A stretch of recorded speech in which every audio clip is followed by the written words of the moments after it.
Hi, this is Charles. It's February 2026, having done two back-to-back tours with different companies for tigers here in India. I'll compare them side by side. One, private tour out of Jaipur. They're more for tourists. And then ethical wildlife, more for photography on tigers. So, free communication-wise, about equal. The private company had a better itinerary, detailed itinerary, day by day, hotels, all that good stuff, all outlined. But that was really customized toward me. So on the ethical side, they had their kind of stock date. Scheduled tour, so I took one of those and did it here. So from that perspective, that was already mapped out ahead of time. Cost-wise, ethical was better value for the time spent. In terms of safaris, I think the advantage goes to ethical because of the driver and the guide being the same throughout the whole park, through multiple safaris. They kind of get to know you and your particular style versus a tourist type safari. You get a different driver, different guide, morning and afternoon, next morning, next afternoon. And also you get pushed in with maybe 6 people in a gypsy, whereas ethical has an upper limit in the gypsies. So food-wise, I mean, the food really comes down to the resorts or the lodges that are being used. It's heavily vegetarian-based. That's India. So no pork, no beef, chicken, and maybe mutton every once in a while. So if you, food-wise, you want something, you need to ask any of the lodges and they'll try to provide it. I mean, that's not really on the tour company, but it's really about the lodges. All the lodges here have been wonderful, very quiet. You have a lodge next to a wedding venue and it's wedding season, you're going to get some noise, but that's India. I mean, you can always ask, hey, is it wedding season during these dates? And apparently they do know those types of dates because it's not like the United States where you have a wedding. Oh, you just pick a date. No, they go to the priest. They get the official dates from them. Everybody kind of gets a series of dates, so kind of clumps together. So when it's wedding season, it's wedding season. And they like to celebrate all night long.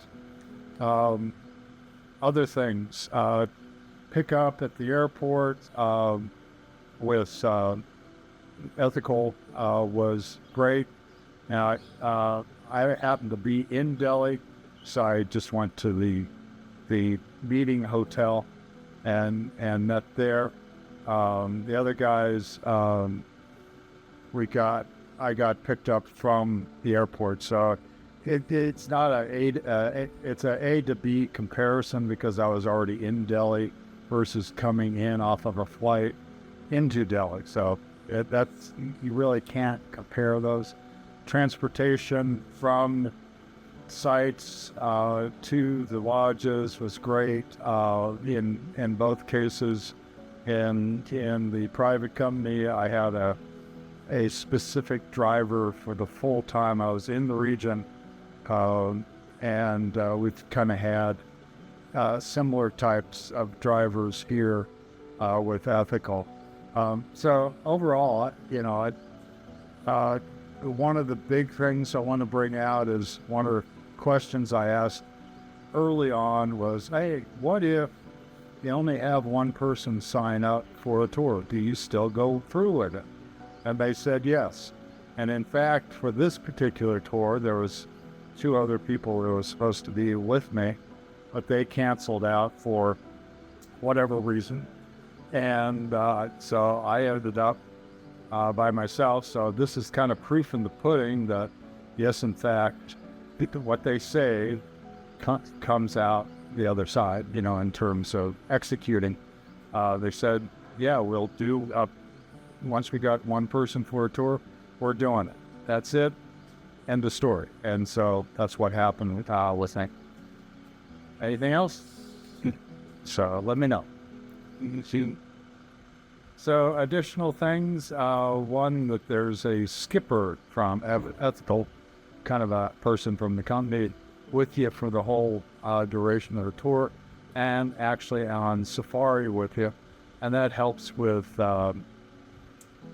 translation to the drivers and guide, going both ways, because my Hindi is limited to one word. So that helped. Whereas the other guys, you were put in with whoever, and if there was a guest in the vehicle that spoke English and Hindi, then okay, no problem. But there was sometimes that did not occur. So directing drivers for photography reasons can be quite frustrating in those tourist type of environments. So from that perspective, Ethical had a huge advantage to the other guys because of coming along with and translating and, kind of explaining the rules of the road. Some of the initial confusion with the other guys was I did not understand the rules that the drivers are under for being inside the national parks. There's a whole series of rules that they have to follow, otherwise they get fined or worse yet, suspended.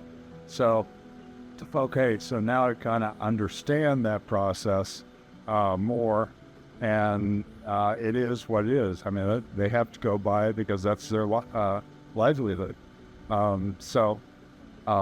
Speed limits, turning around, things like that all come into play there. So the other thing that Estel did was